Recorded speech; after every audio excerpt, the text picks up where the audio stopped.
Hi again, everybody. It's Congressman Mike Quigley. Hey, and what are we doing during the quarantine? Maybe not shaving as much, but I hope you're staying safe. We're trying to answer some of the most common questions coming in a variety of sources. This is just one of them with Facebook Q&A. You can go to quigley.house.gov to ask more questions, or to quigley.house.gov/coronavirus to get more information. So, our doors are closed, but we are virtually open. We're taking your calls, and we're certainly answering your emails and working on constituent service work. So we don't want there to be any break in the continuity. If you need help, we're here. So, common questions. Can businesses still get loans, the SBA loans, and hopefully the Main Street loans pretty soon? Yes, that program is very popular. The demand exceeded the supply, and they ran out of money.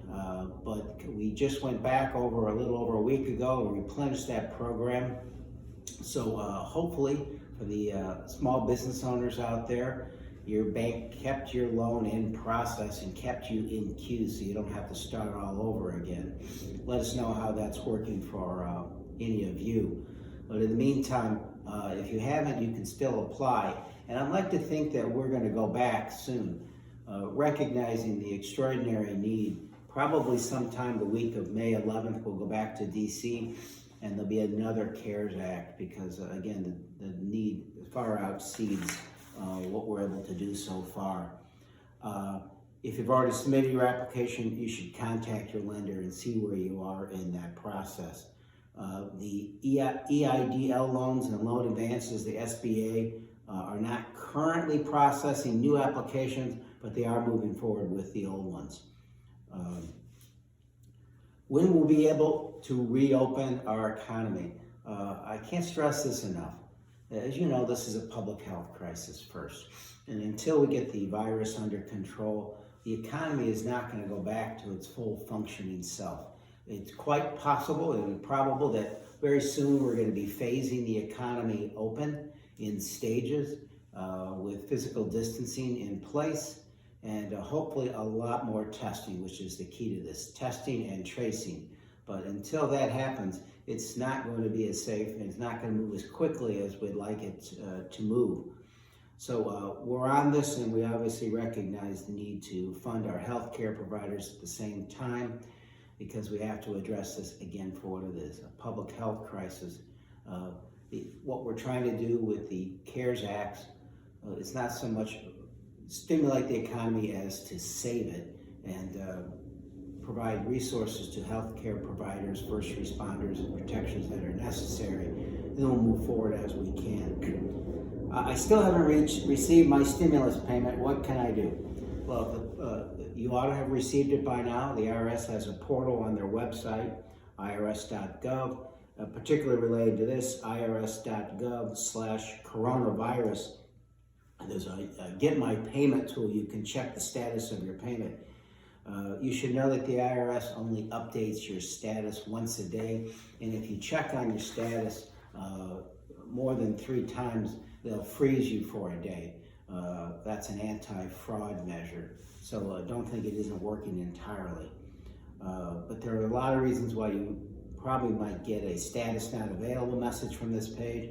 If you aren't sure why you got this message, the IRS has a frequently asked page that you should use. If you don't have direct deposit, you can use the same tool to enter your bank information. If for any reason you haven't you weren't required to file a 2018 or 2019 tax return, the IRS also has a tool for you to enter your payment information and receive your stimulus payment. Next question. I've heard that some large companies have received PPP loans. How do we stop this from happening? Look, I'm committed to ensuring that the Treasury Department has sufficient oversight for every dollar we're spending, and it gets to the entities that need it most. There have been examples of publicly traded major businesses and that have been approved for loans intended for small businesses. Incredibly frustrating. I talked to Secretary Mnuchin about this directly last week. And due to criticism from Democrats and Republicans, the Treasury and the SBA have asked companies who should not have received these funds to return the funds by May 7th, 2020. And the SBA said they've already reviewed all loans above $22 million. We're going to make sure they continue those audits. We're also making sure and we're going to fight very hard that the smaller businesses have equal access to these resources. And I'm talking about some of the small bank lenders out there, the only ones out there that some of the small mom and pop businesses can apply to. So, some success there. Already $2 billion in loans from the first round of loans has been returned and will be made available for this current new round of funds. Additionally, House Democrats specifically included oversight provisions in the CARES Act to ensure that American people know exactly where these tax dollars are going. Final question for the day. What can I do to give back during this pandemic? And I might have mentioned this before. This is tough.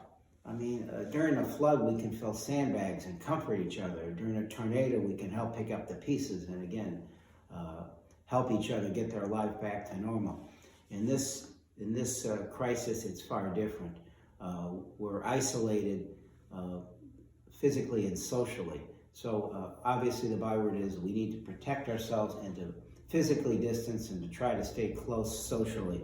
And a few things you can do. The city of Chicago is hosting a mask drive every Saturday to collect donations of homemade fabric masks. You can find instructions for sewing masks at chicago.gov and a list of donation sites. Food banks around the city have faced cancellations from volunteers just when they're needed most. If you're interested in volunteering, these food banks have measures in place to ensure that you're safe while you're helping out. I did it a couple weeks ago, going to do it again next week, and look forward to that. There are also a number of local 501c3 charities that are doing the work of supporting our community during these incredible times. Pick your favorite and do what you can. Hey, I miss seeing all of you. I look forward to being out there in the community with you shortly. In the meantime, if you have a community organization and you'd like us to attend, let us know. If we can help you with any service, just give my office a call.